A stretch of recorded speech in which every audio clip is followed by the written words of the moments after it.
11월 달에 야고보서의 말씀들을 묵상하기 때문에 야고보서의 말씀을 이제 전체적으로 좀 설명을 드리려고 합니다. 마르틴 루터는 야고보서를 가리켜서 지푸라기 서신이다 그런 말을 했어요. 믿음으로 구원받는 이 도리에 정면으로 충돌되는 듯한 그런 내용이 야고보서의 내용이라고 마르틴 루터는 이것을 잘못 오해를 한 것입니다. 그러나 사실은 이 바울의 생각과 야고보의 생각이 충돌하거나 전혀 다른 것을 말하는 것은 전혀 아닙니다. 그래서 우리가 적어도 우리가 믿음 생활을 어느 정도 하신 분이라면은 우리가 이 교리적으로 바울의 가르친 이신칭의의 믿음과 또 야고보가 말한 행함이라는 것이 어떻게 조화될 수 있는지를 잘 알고 있어야 됩니다. 우리가 바울의 서신 중에 특히 로마서와 갈라디아서를 보면은 믿음으로 구원받는다라고 하는 사실, 그 믿음으로 구원받는 도리에 대해서 역점을 두고 설명을 합니다. 제가 몇 군데 읽어드리면은 저 혼자 읽지 말고 여러분도 보세요. 로마서 3장 21절.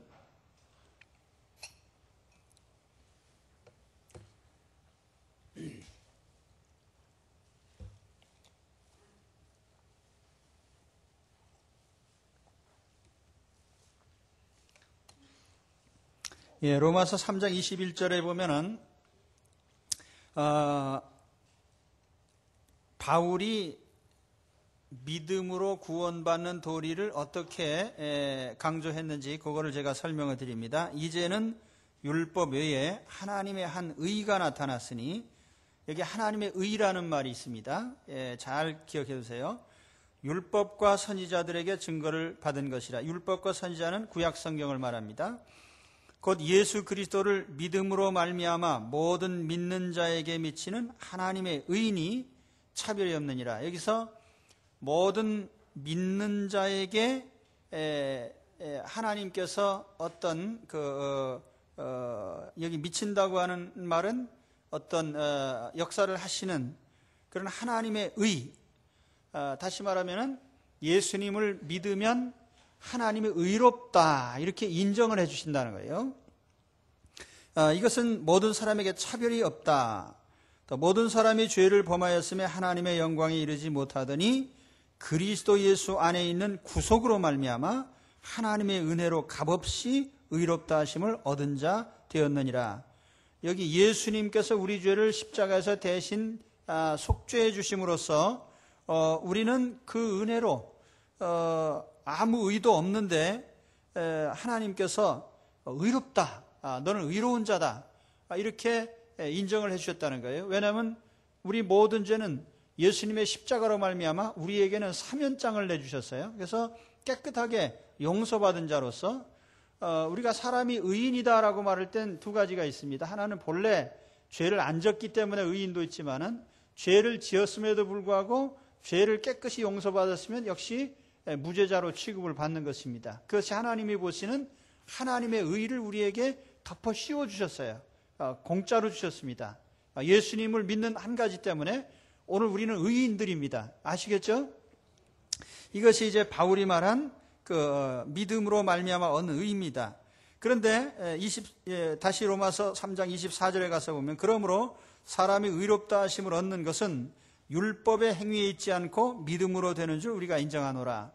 여기에 무엇을 지키고 행한 것 때문에 의롭다고 봐주신 게 아니라 오직 예수님을 믿는 그 믿음 때문에 우리를 의인으로 하나님께서 봐주신다고 하는 이런 말씀이죠. 자, 다시 갈라디아 2장 16절로 가서 봅니다.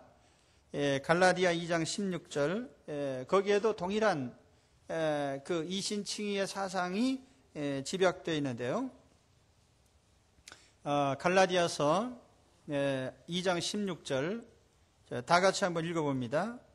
사람이 의롭게 되는 것은 율법의 행위에서 난 것이 아니요 오직 예수 그리스도를 믿음으로 말미암는 줄 아는 거로 우리도 그리스도 예수를 믿나니 이는 우리가 율법의 행위에서 아니고 그리스도를 믿음으로써 의롭다함을 얻으려 함이라. 율법의 행위로서는 의롭다함을 얻을 육체가 없느니라. 아멘. 이것이 이제 같은 내용이죠. 우리가 십계명을 지켜서 의롭다함을 받기는 다 글렀다 이거죠. 왜냐하면 우리는 지킬 능력이 없기 때문에, 또 완벽하게 하나님이 원하시는 만큼 지킬 사람도 없고 10가지 지키다 한 가지 위반하면 범죄자가 되기 때문에 무엇을 지켜서 의롭다고 인정받을 사람은 없다는 것입니다. 그 대신에 오직 예수 그리스도를 믿음으로 말미암아 우리에게 사면장을 내주시고 무죄자로 인정해 주시는, 이걸 우리가 우리 예수님을 믿음으로 의롭다함을 받는 이신칭이라 이렇게 이르는 것입니다. 자, 그 다음에 이와 같은 것은 주로 어느 관점에서 본 것이냐 하면은 구원론적인 관점에서 본 겁니다. 하나님의 자녀가 되는 길, 그것은 믿음으로 된다라고 하는 거예요. 그러니까 다시 말하면, 자, 여러분 요한복음 1장 12절 외우시죠? 같이 한번 외워봅시다. 영접하는 자, 곧 그 이름을 믿는 자들에게는 하나님의 자녀가 되는 권세를 주셨으니. 또 요한복음 3장 16절에 하나님이 세상을 이처럼 사랑하사 독생자를 주셨으니 이는 저를 믿는 자마다 멸망치 않고 영생을 얻게 하려 하심이라. 근데 거기에 보면은 믿는 자, 영접하는 자, 그 사람은 하나님이 자녀로 받아주신다는 거예요. 그건 다시 말하면 하나님께서 무죄자로 인정해 주시고 의인으로 취급해 주시고 우리를 하나님의 백성으로 받아주신다는 그런 뜻입니다.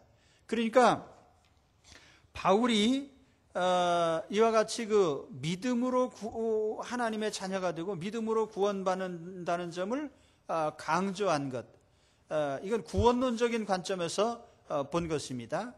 그렇기 때문에 하나님의 자녀가 되는 길은 예수 그리스도를 믿는 이 믿음 외에 어떤 길도 없고, 우리가 예수 그리스도를 믿음으로써 하나님이 용서해 주시고 의인으로 인정해 주시는 이것만이 하나님의 자녀가 되는 길입니다.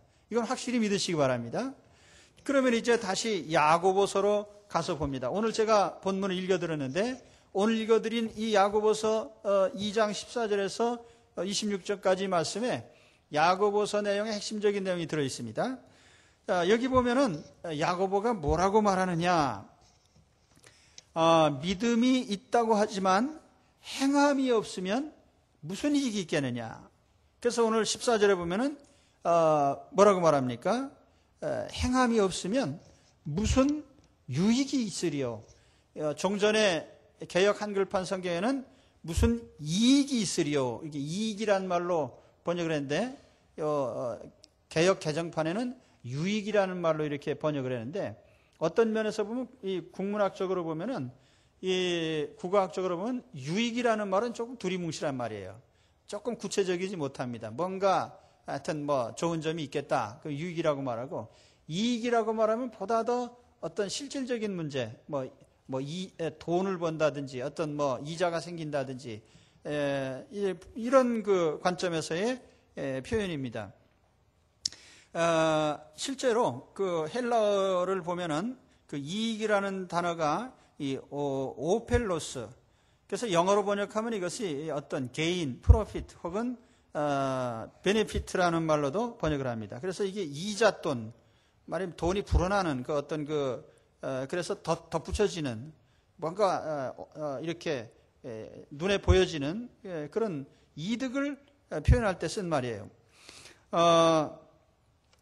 그래서 우리가 이 행함이 없으면 그 믿음에 아무 이득이 없다. 그리고 또 이어서 말씀하기를 14절에 그 믿음이 능히 자기를 구원하겠느냐, 이 구원에 대한 얘기를 또 합니다. 이거 자세히 보셔야 돼요. 잘못하면 이단자 됩니다.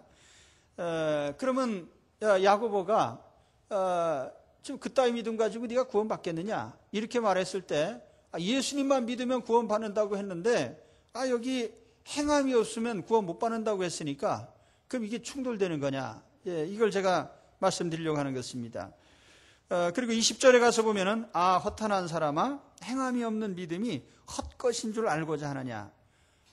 여기 헛것이라고 하는 것도 재미있는 표현이에요.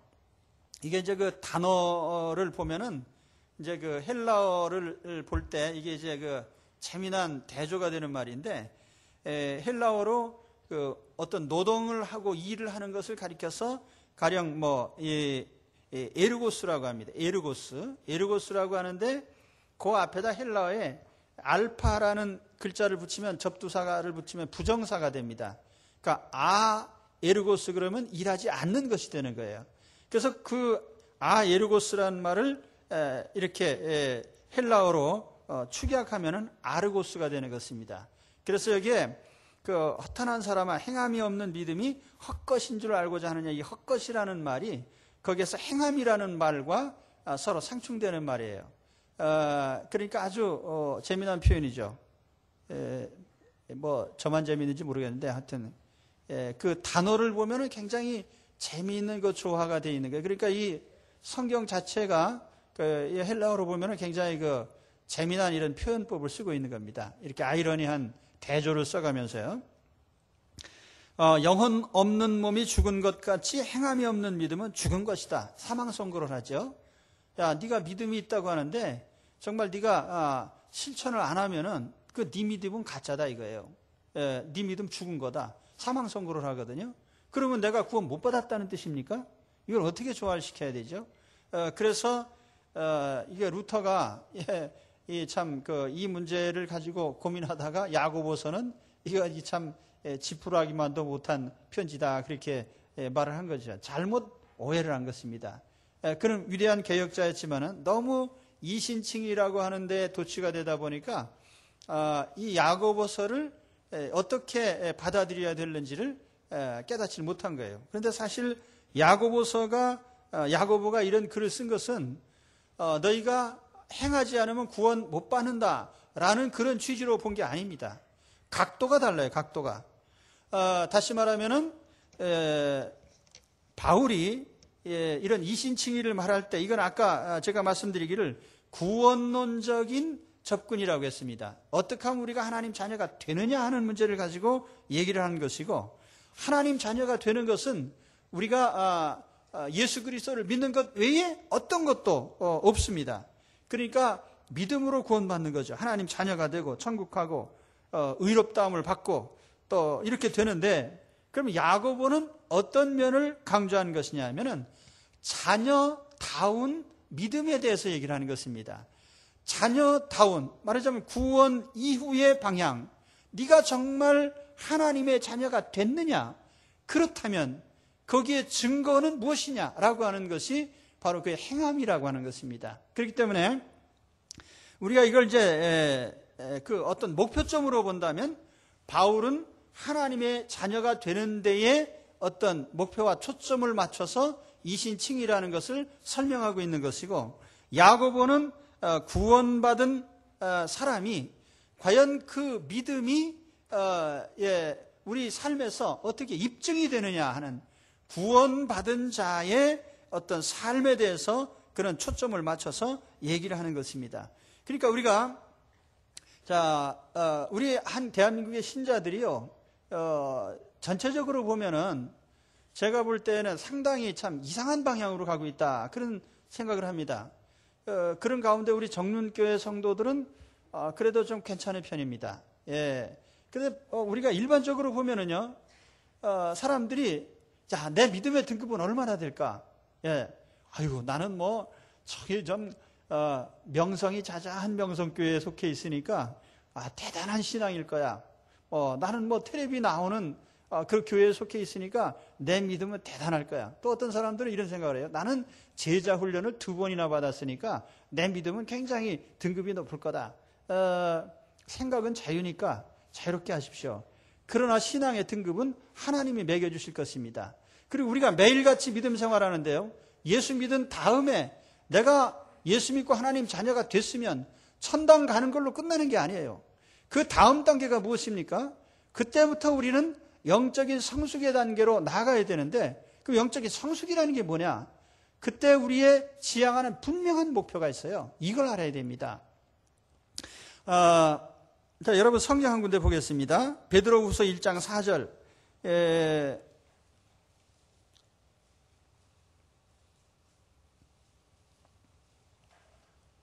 베드로후서 1장 4절 이제 같이 봅니다.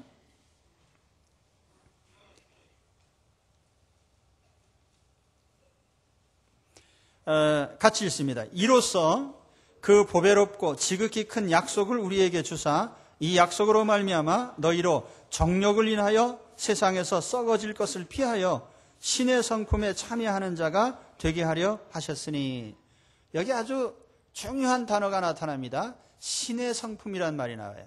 신의 성품에 참여하는 자가 되는 것이 우리의 목표다. 언제부터요? 예수님을 믿고 하나님 자녀가 된 이후부터 우리의 목표는 무엇입니까? 예수 믿었으니 돈도 벌고 부자도 되고 권세도 얻고 시험에도 합격하고 병도 안 들고, 이게 목표가 아니라 예수 믿고 하나님 자녀가 됐으니 그 다음 목표는 뭐냐면은 하나님의 성품에 참여하는 자가 되는 것입니다. 할렐루야. 예, 그렇기 때문에 이 목표를 향해서 우리가 나가야 되는 거죠. 그거 우리의 목표예요. 예수 믿은 사람의 목표입니다. 여러분, 여기에 우리가 하루하루 신앙생활 더하는 것은요, 우리가 제자 훈련 받아서 남을 가르치려고 우리가 그렇게 하는 것도 아니고, 또 우리가 어떤 세상 사람들이 말하는 어떤 타이틀을 얻기 위한 것도 아니에요.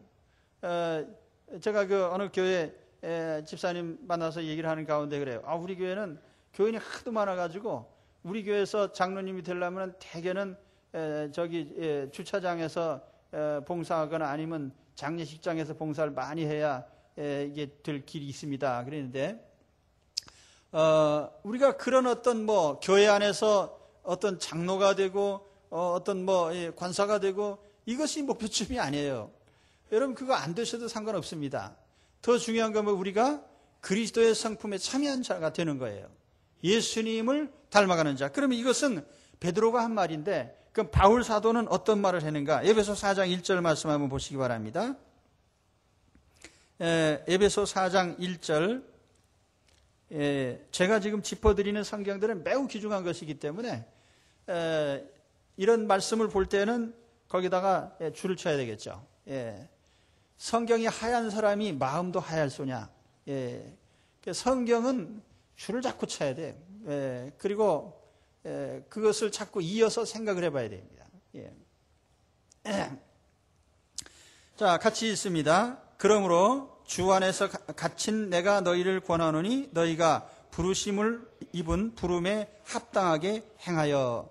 자, 이 에베소서 바울 편지를 보면은 대개 두 가지 구조로 되어 있다고 그랬어요. 전반부에는 교리적인 얘기하고 후반부에 가면은 생활에 관한 얘기를 합니다. 그때 4장에 가서 바울이 에베소 교인들에게 한 말이 뭐냐면, 너희가 예수 믿고 구원받았지? 그러면 이제부터는 그 구원을 받은 사람에 합당하게 행하라는 거예요. 그 다음에는 이게 이제 단계가 그렇게 되는 것입니다. 구원받았냐? 그러면 그 다음부터 하나님 자녀답게 행해라 이거예요. 이해가 가십니까?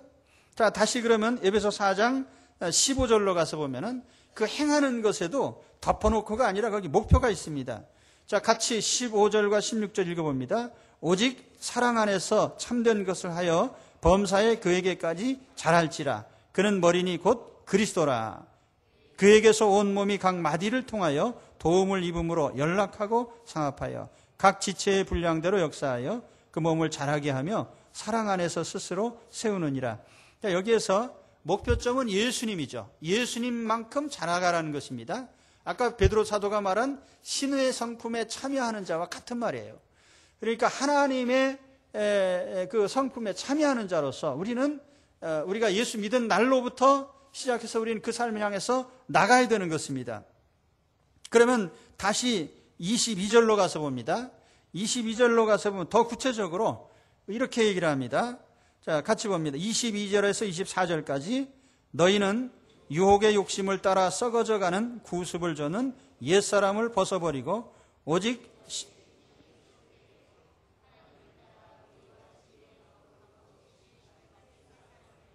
아멘. 이렇게 새 사람을 입어라 이렇게 되어 있습니다. 새 사람 되라. 그런데 옛날 사람, 그 썩어져가는 구습, 따라가기만 하면 다 썩어버리는 그런 낡은 삶을 버리고 이제는 우리가 살아가는데 생명력 있는 새로운 삶의 모습으로 살아라 이것입니다. 예수 믿은 다음부터 우리 삶이 그렇게 바뀌어져야 됩니다. 나 예수 믿고 천당 가게 됐는데 나 천당 갈 라이센스 있어. 예, 이제 천당 주민등록증 얻었으니까 됐어 이제. 그리고서 제멋대로 사는 게 아니고 그날부터는 천국의 시민다운 삶으로 이제 다름질을 해야 되는 것입니다. 그것이 우리 신앙의 목표이고 하루하루의 우리의 삶의 목표예요. 내가 예수 믿었는데 무슨 일이 일어났냐? 뭐 이렇게 따지지 마시고요. 예수 믿었으니까 이제는 하나님의 자녀답게 예수 그리스도를 닮아가는 그 경주를 하시기 바랍니다. 이것이 우리 개인적인 목표이고 우리 성도들이 도달해야 될 목표입니다. 그러면 이제 구체적으로 야고보가 말하려고 한 것이 무엇이냐? 그러니까 야고보는 네가 정말 예수 믿고 구원받았냐? 하나님 자녀가 됐냐? 그러면 보자. 그럼 네가 예수 믿고 구원받은 믿음을 가졌으니 그 믿음을 이제는 증명을 해보라 이거예요. 뭘로 증명을 해요? 우리의 삶에서 실천적인 면에서 나타나야 되지 않겠느냐? 그렇죠? 그러니까 우리가 이 증명이 없다면은 우리 믿음을 뭘로 입증하겠어요? 내가 안 믿는 사람하고 똑같이 거짓말하고 똑같이 세속적으로 살고 똑같이 목표가 세상 사람과 같다면은 내가 뭐 예수 믿는 증거가 있냐 말이에요. 내 믿음을 뭘로 입증하냐 말이에요. 그렇죠? 그래서 야고보 사도가 우리에게 그걸 얘기하려고 한 겁니다. 예수 믿었다면 정말 예수님 믿는 그런 모습이 내 삶에서 나타나느냐? 증명 좀 해봐라. 나는 증명할 수 있다. 이 야고보 사도가 이렇게 얘기를 하는 거예요. 야고보서를 쓴 사람이 누굽니까? 야고보죠. 그럼 어떤 야고보예요? 예수님의 친동생 야고보입니다. 그 원래 사도 12사도 중에 야고보는 순교당했죠. 목배임을 당했어요. 최초로 순교당한 사도입니다. 그러니까 이 야고보는 예수님의 친동생이에요. 근데 그가 평소에 예수님이 살아계실 때는 이 야고보가 자기 형님이 뭐 미쳤다 그러니까 우리 형님 돌았나 보다 그러고 잡으러 다닌 사람이야. 근데 예수님이 십자가에서 죽으시고 부활하신 모습을 바라보면서 이제 예수님이 구주이신 것을 그가 알게 된 것입니다. 그래서 주님을 믿고 일생을 바치고 순교한 그런 사람이 되었는데 그가 이 가르친 바가 바로 그것입니다. 예수님을 정말 구주로 영접하고 구원받았냐? 네가 하나님 자녀가 됐냐? 그럼 그 다음부터는 이제 우리가 우리의 삶에서 정말 그 증표를 보여라. 그래서 이제 진단을 해봅시다. 자가진단. 오늘 이 야고보서를 보면서 오늘 아침에 야고보서 1장 1절부터 묵상하면서 무슨 얘기했습니까? 사랑하는 자들아, 너희가 정말 여러 가지 시험을 당하면 온전히 기쁘게 여겨라. 예, 이렇게 말씀을 봤죠? 예, 여러 가지 시험을 당하면은 기쁘게 여겨라. 이 말은 뭡니까? 시험 당할 때 아이고 시험 왔네 할렐루야 기쁘고 즐겁도다. 세상에 시험이 왔는데 기쁘고 즐거운 사람이 어디 있어요? 그건 미친 사람이지. 그러니까 시험이 온 것 자체가 기쁜 건 아니에요. 그러나 그 결과가 기쁨이 올 걸 믿고 기쁨이 되도록 만드는 것이 우리 성도들입니다. 그게 이제 시험을 대하는 우리 성도들의 자세예요. 그렇죠? 시험이 없으면 그거는 천국 삶이지 지상의 삶이 아니에요. 그러니까 예수 믿은 다음 날부터 믿은 순간부터 우리에게 시험이 오는 겁니다. 그러니까 그 시험을 이겨가는 그것이 있을 때가 진짜 신자예요. 시험을 이기지 않는, 그러니까 우리가 잘못 가르친다니까 교회가 뭐라고 가르칩니까?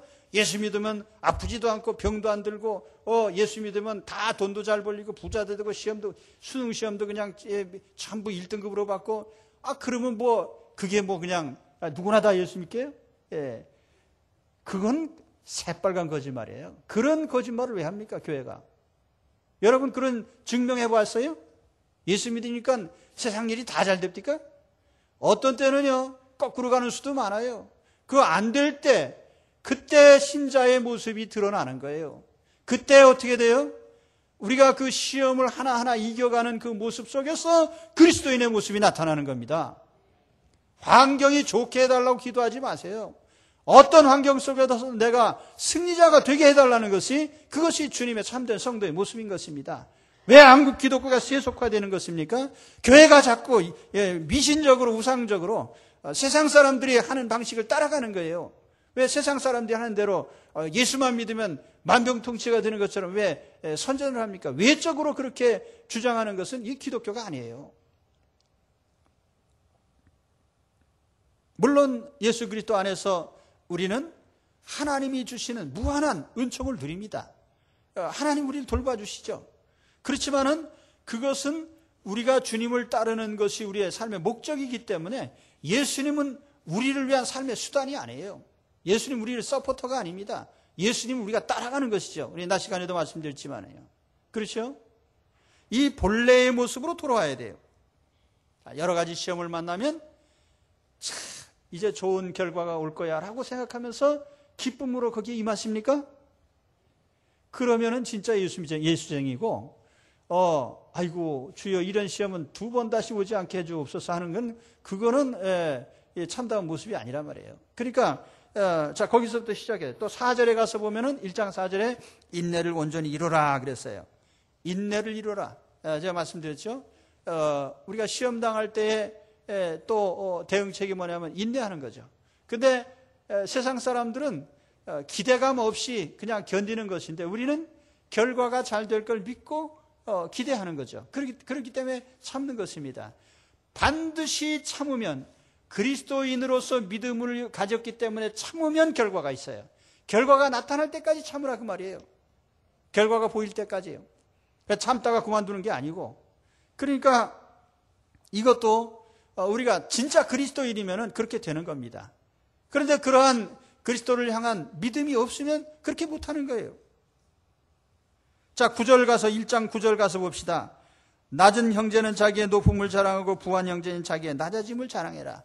여러분, 내가 높은 거 자랑합니까? 낮은 거 자랑합니까? 그리스도인이라면 이런 것이 증표에 나타나야죠. 19절에 가서 봅니다. 내 사랑하는 형제들아 너희가 알거니와 사람마다 듣기는 속히 하고 말하기는 더디하며 성내기도 더디하라. 여러분 남을 경청합니까? 그냥 침 튀기면서 내 말만 합니까? 무슨 말만 들으면 또 화를 냅니까? 이게 그리스도에게서 아직도 거리가 먼 거예요. 그러니까 이런 걸 보면서 야고보 사도가 너 정말 지금 어떻게 하고 있느냐? 툭 하면 화내십니까? 제가 여기 가만히 얼굴을 뵈니까 그런 분이 거의 없는 것 같은데요. 그럼 이게 뭡니까? 예수 그리스도를 믿는 자로서의 그 속에 그리스도의 모습이 이렇게 만들어져 가는 거예요. 진단해 보십시오. 내가 지금 죽은 믿음인가 산 믿음인가? 2장 1절에 가서 보면은 사람을 외모로 취하지 말라는 말이 나와요. 그런데 외모로 취합니까? 그러면 아직도 그건 그리스도인으로서의 모습에 이르지 못한 거예요. 3장 1절에 가서 보면 내 형제들아 너희는 선생된 우리가 더 큰 심판 받을 줄을 알고 선생이 되지 말라. 이건 이제 말 조심하라는 뜻인데요. 말에 참으로 성숙된 사람은 그 사람은 정말 참 어떤 가르칠 자격이 있다. 근데 이 언행이 제대로 안 된 사람은 이 선생되는 게 참 곤란하다는 거죠. 그래서 이 언행에 대한 교훈을 합니다. 정말 우리가 언행이 제대로 돼 있나? 적어도 예수 믿는 사람이 하지 말아야 될 말들이 있습니다. 저는 제가 가끔 가다가 여러 가지 이제 단어를 쓰긴 해도요, 절대로 안 쓰는 게 있죠. 하나님을 걸고 농담하지 않습니다. 또 우리가 하나님께서 기뻐하시지 않는 계명에 어긋나는 것을 우리가 말해서는 안 돼요. 우리 젊은 부부들이 결혼 생활하면서 부부싸움 하는 거는 용납되는 것입니다. 그러나 나는 보따리 싸겠다든지 헤어지자든지 요따위 말을 하면 안 되는 거예요. 그럼 그리스도인으로서 맞지 않는 말이거든요. 그러니까 내가 화가 나면요, 저도 제가 자꾸 신혼 때 싸웠어요. 약간. 근데 자꾸 이 얘기하면 우리 집사람이 싫어합니다. 왜냐하면 맨날 싸운 것 같지 않냐. 맨날 싸운 건 아니고 가끔 한 번씩 싸우는데 저는 이제 저도 화가 나는 사람이라 가만히 있다가 우리가 이북 사람들 기질이 그래요. 가만히 있다가 화가 나면 뒤집어 버립니다. 그래서 이제 헷가닥 하는데 가만히 있다가 소리 꽥 지르면서요. 하여튼 어떤 때는 화가 나면은 정말 물건도 집어 던지고 싶어요. 근데 그럴 때는 아낌없이 던지십시오. 예. 냄비가 찌그러져도 괜찮고. 그래서 사람을 던지면 안 돼요. 예. 냄비는 던져도 괜찮아. 예. 그 찌그러져 다시 사면 되니까. 사람은 던지면 상하니까 그건 안 돼요. 몸도 상하고 마음이 상하면 치료할 길이 없어요. 그러니까 사람의 몸에는 절대 손을 대서도 안 되고, 우리가 싸우다가 그 서로가 참 이 말 저 말 할 수는 있어요. 그러나 사람의 마음에 상처 주는 말은 절대로 하면 안 돼요. 예, 화가 났다고 아무 소리나 했다가는 나중에 주워 담을 수도 없고, 예, 수습한 후에 내내 두고두고 죽을 때까지 이 욕을 먹습니다. 그러니까 그럴 때 아무리 화가 나도 그런 말 하면 안 되는 거예요. 그러니까 우리가 지금 무슨 얘기하는 거예요? 지금 언행 얘기하는 겁니다. 예수 믿는 사람이기 때문에 우리가 모든 그 언론의 자유가 있지만은 막말을 막 해서는 안 되는 것이고, 화가 날 때 우리가 하는 행동도 있지만은 어떤 것은 절대로 안 한단 말이에요. 그게 이제 예수 믿는 사람이기 때문에 그렇게 행동을 하는 거죠. 그렇죠? 그렇습니까? 여럿이 모인 자리에서 뭐 얘기하다가 보면은 또 화나면 막 말을 할 수도 있는데, 내가 주님과 함께하는 주님의 사람이기 때문에 내가 참고 견디는 거죠. 그럼 그건 정말 예수쟁이란 말이에요. 그런데 참 좌우 살피지 않고 그냥 한바탕 해짓기면, 그때는 나는 분풀이를 했는지 모르지만 우리 주님께는 영광이 안 되는 거예요. 그러니까 내가 맨날 얘기하잖아요. 시장바닥에 가서 집사님, 정륜교회 집사님 줄 알면 절대로 물건값을 빡빡 깎지 말라고요.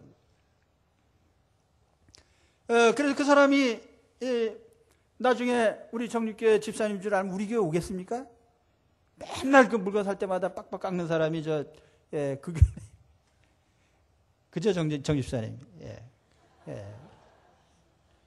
물건 사러 올 때마다 그냥 깎아요. 그러면 안 돼요. 오히려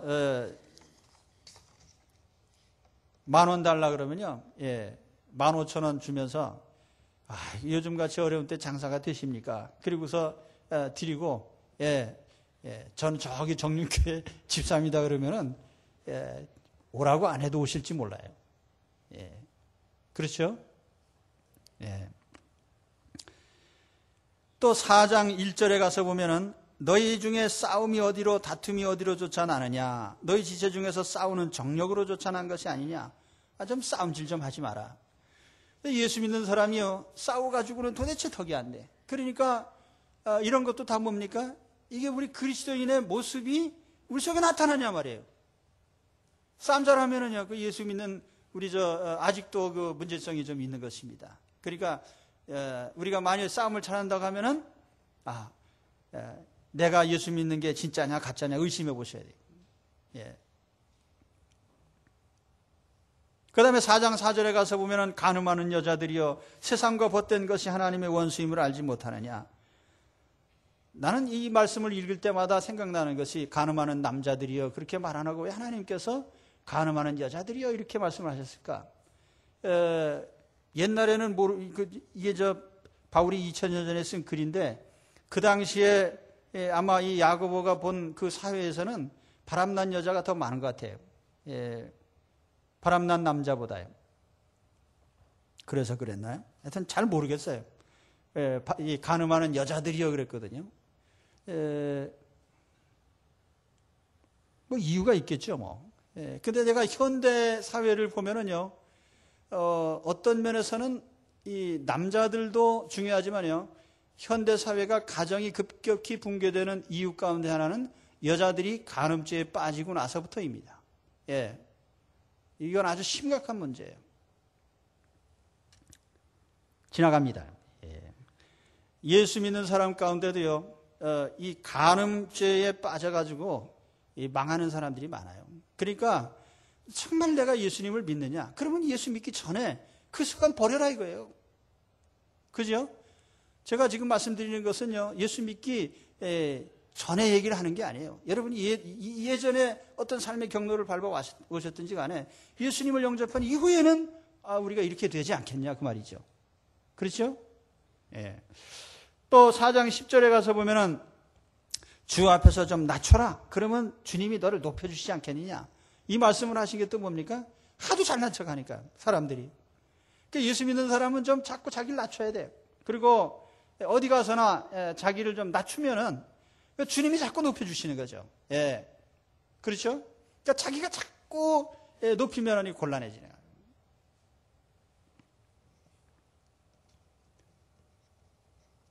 좀 이게 좀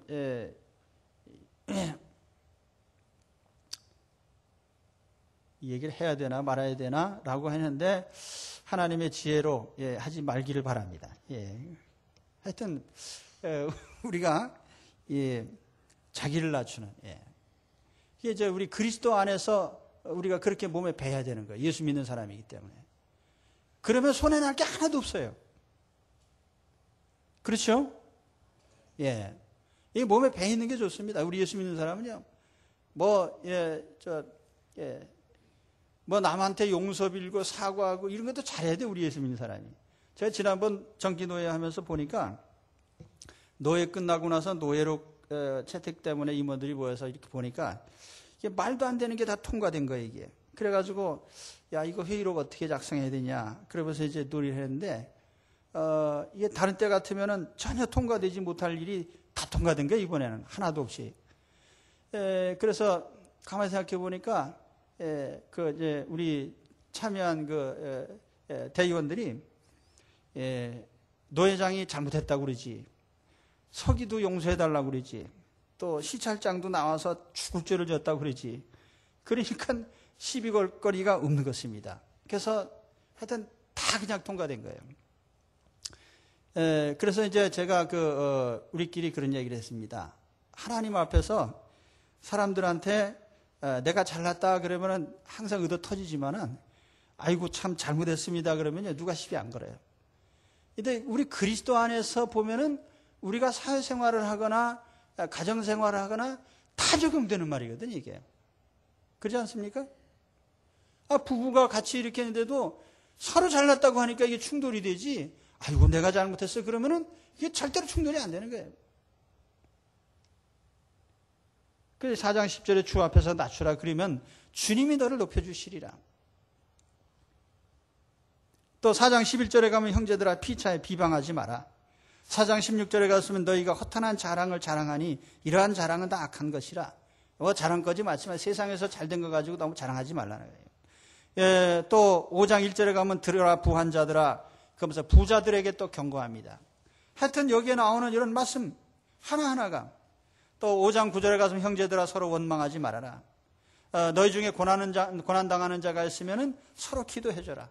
또 기뻐하는 자가 있으면 함께 찬송을 해라. 이제 이게 하나하나 이것이 다 뭐냐면은 예수님을 믿는 사람의 그 믿음이 외부로 나타나는 모습이에요.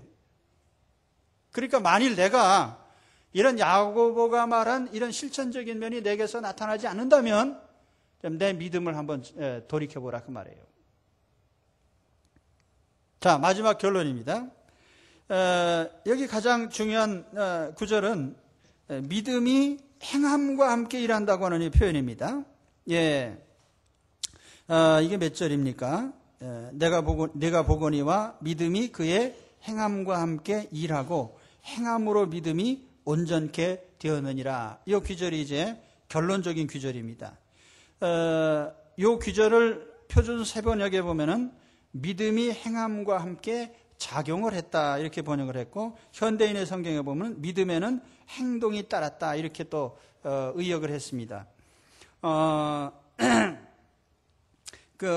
이게 NLT라고 하는 영문 성경에는 이렇게 재미나게 번역을 했어요.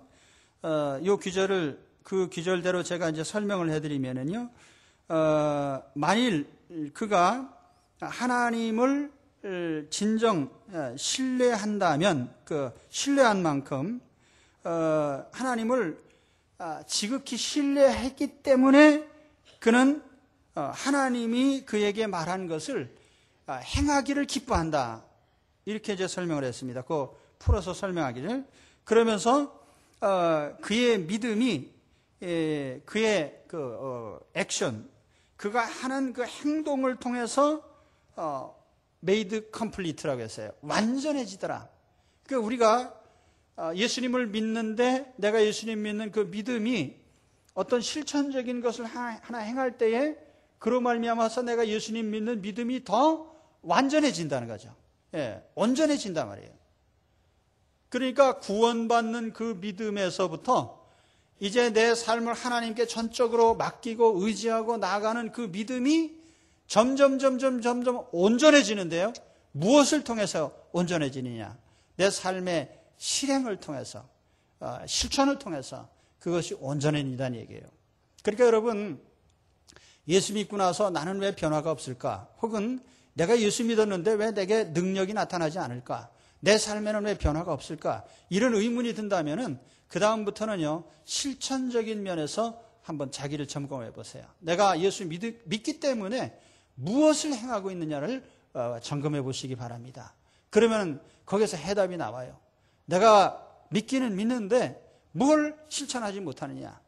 가령 내가 믿기는 믿는데 기도를 못하고, 믿기는 믿는데 말씀을 생활을 안 하고, 내가 믿기는 믿는데 참 그 화를 잘 내고, 또 내가 믿긴 믿는데 대인관계가 좋지 않고, 이게 다 하나하나가 내 믿음의 하나의 역사를 못하게 되는 그런 원인이 되는 것입니다. 그러니까 정말 성령 충만한 믿음 가운데서 능력 있는 믿음으로 또 장성한 믿음으로, 아까 목표를 제가 예수님 닮는 거라고 그랬잖아요. 신의 성품에 참여하는 자. 우리가 그렇게 나가게 될 때에 우리는 점점 우리의 믿음이 퍼펙트, 온전하게 변한다는 것입니다. 그래서 이 더 큰 믿음과 온전한 믿음의 단계로 발전해 가시기를 축원합니다. 그리고 앞서 말씀드렸지만은 요즘에 교회가 참 조직적으로 되어 있어서요.